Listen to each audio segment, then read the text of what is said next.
Donnie and Dolly. The team is supported by ableauctions.ca. Closing your business? We can help.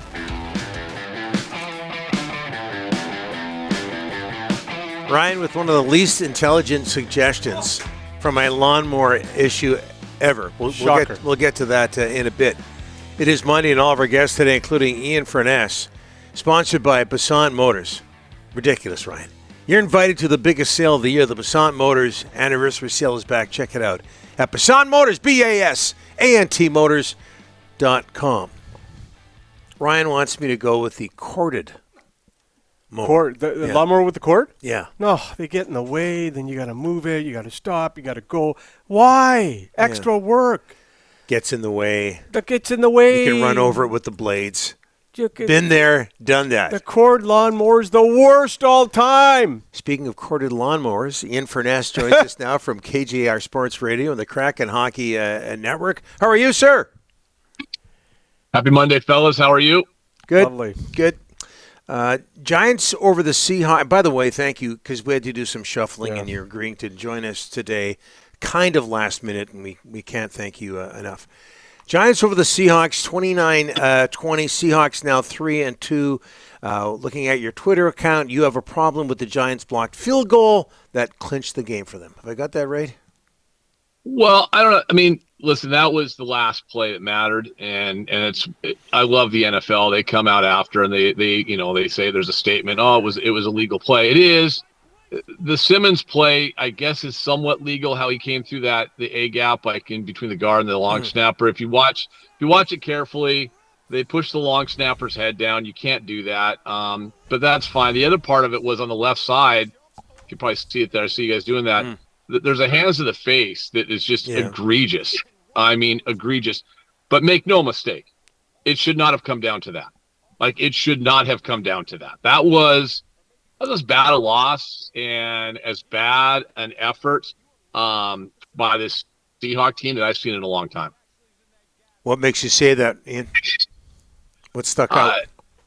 Lesser opponents. Geno Smith saying afterwards that the other team, that the Giants wanted it better, wanted it more, played harder, insinuating that they were out-coached in every sense of the word. They were out-schemed. They were out-motivated. It was. Listen, you're going to have 17 games during the course of a season. You're going to have a clunker. Yep. That was a clunker. But I think the bigger picture, honestly, Donnie, is that, I kind of look back at the games they played this season. The first game against Denver, Broncos came out and just kind of took it to them early before they just were better, and Bo Nix was making his first start, and so they were able to overcome that. They go to New England against a very poor Patriots team. They have to go to overtime in that game. If you remember that game, the first half, the tight ends, especially Hunter Henry, went bananas, and it was, it's crazy, right? Like, and they had to squeak out an overtime win, and then they go and they come back here. They beat a Miami team that they kind of scuffled around with before they put them away, and it maybe was never in doubt, but Miami's quarterback situation at the time, and maybe even today, is the worst in the NFL. And then the weirdest thing is they put up 500 plus yards of offense in Detroit, can't stop the Lions, but they can't. I mean, they just haven't played a complete game yet. I don't know. It's just I think there's some disturbing trends right now for the Seahawks. Well, what's your opinion of the job Ryan Grubb is doing in his first year as OC of the Seahawks? Monday was great 1 week ago, 500 plus yards offense. I thought he was just, I'm not sure if you could have a worse game as an offensive coordinator. And I always, and guys, we joke around a lot, right? Like, and I'm going to be dead serious here. I am not one of those guys that sits there and tries to play offensive coordinator on the radio or TV. I'm not one of those guys that's an all 22 tape guy, that we have these days in the end, especially covering football. I'm not that guy. But I think when Kenneth Walker has 5 carries in the entire game, I think when 7 total touches, 1,000-yard rusher if he's healthy, you drop back, I think 53 of 58 times you drop back to pass. That just is odd. He just was not prepared at all. Just had a bad game. You know what? And he had a bad game. Mike McDonald, the head coach who runs the defense, had a really bad game. The team wasn't prepared. It just was that game. So hopefully in the course of 17, that's that game and they get it out of the way. But now here comes a team on Thursday that also had probably one of those games, the 49ers losing to Arizona, and that game all of a sudden becomes really scary because both teams coming off bad losses, and Seattle should have had a two game lead in the division, and now it's only one. All right, let's talk a little hockey. In first game of the year in the NHL is 1:30 in the afternoon in Seattle tomorrow against St. Louis. Why 1:30? Is there anything behind that? Yeah, and just check with the NHL and ESPN. That's 100% them. Yeah. I mean, honestly, it's just makes. I get what they're trying to do. I think we applaud the effort of the NHL. They're trying to make opening night a big deal, kind of like in baseball opening day. But I for the life, listen, trying to be the protect the brand. Okay, so here's what we say. It's a great opportunity to play hooky for hockey tomorrow. So come on out, Kraken fans, and enjoy a 1:30 game. The reality is this. This is where TV networks and people back east of the Mississippi just don't understand that there's a western half of the country out here and there's a Pacific time zone. I like the fact, I like what they're doing, but couldn't you have had the 1:30 Pacific time game be a team that plays, I don't know, in the Eastern time zone and make that a 4:30 start there? And then maybe Seattle's the 4:30, the second game, Pacific time zone. And if you want to showcase our new shiny toy called the Utah Hockey Club at the late game, perfect, do that. You're asking a lot. You're asking a lot for people to skip work and come out at 1:30 in the afternoon. They have a huge season ticket base. I'm guessing about 90% of the tickets are sold for most games anyway. But if I'm a season ticket holder, I'm probably not too thrilled. You know, like, hey, opening night's fun, right? Like, let's go. New coach, a couple key acquisitions. Let's go celebrate. And the reality is, I mean, my daughter's a school teacher. She's a huge Kraken fan. She can't just skip school, right, and come out. But this is 100% ESPN/NHL driven. All right, you mentioned new coach, some July 1st signings. Can this team get back in the playoffs in your eyes?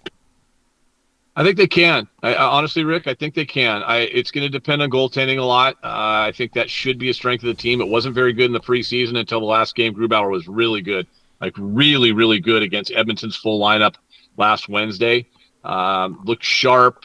Looked at the top of his game because he and Decord were not good at all in the previous preseason games. So I'm guessing Gruby gets the net tomorrow. They're practicing right now. But I think, the back end's really strong.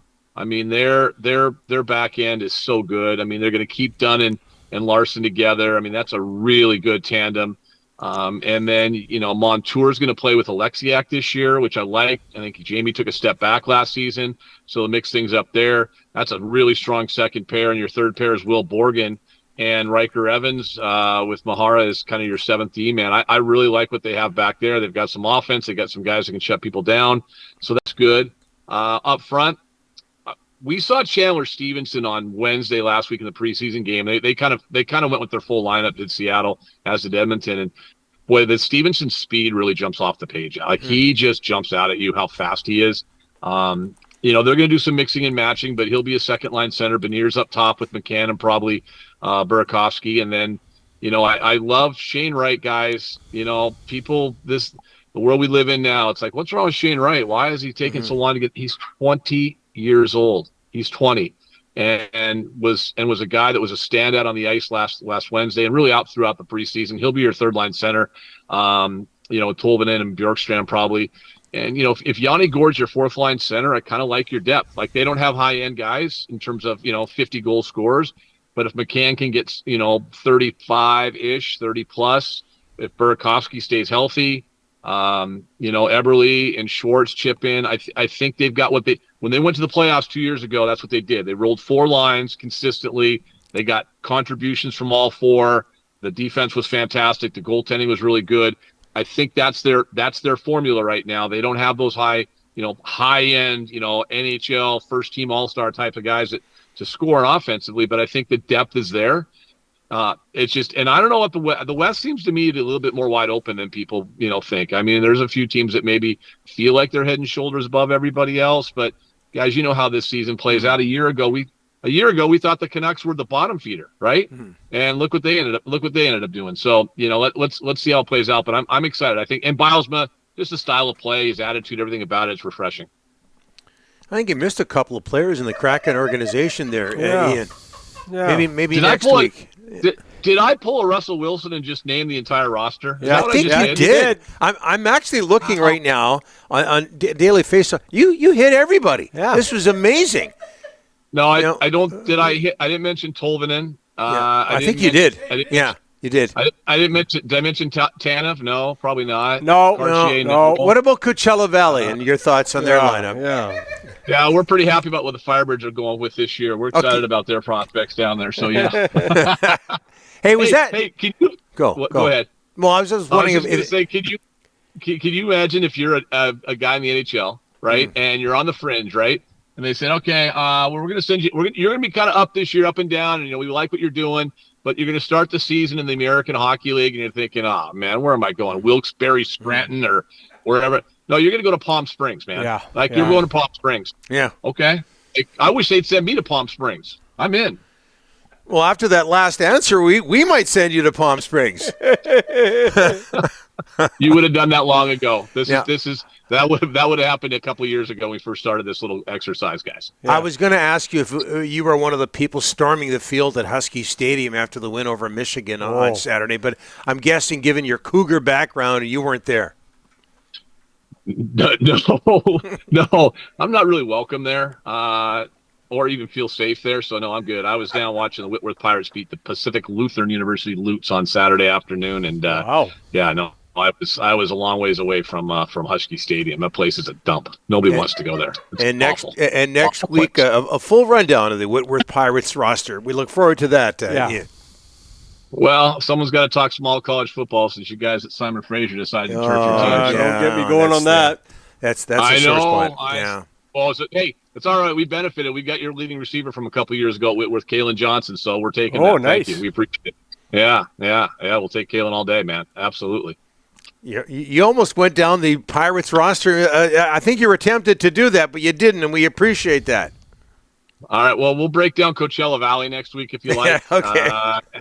How they match up with Abbotsford and see how that goes. And how about me? I didn't even mention one time your big, tall, goofy defenseman today. I know. So maybe Tyler Myers. Yeah. I know. Yeah. Maybe Tyler I Myers. don't know who that is. Maybe I won't get the hate I normally get on social media when Ryan posts all the clips trying to get me in trouble is all he does. Like he's just big time. All right, Ian. Thanks for this. Next week.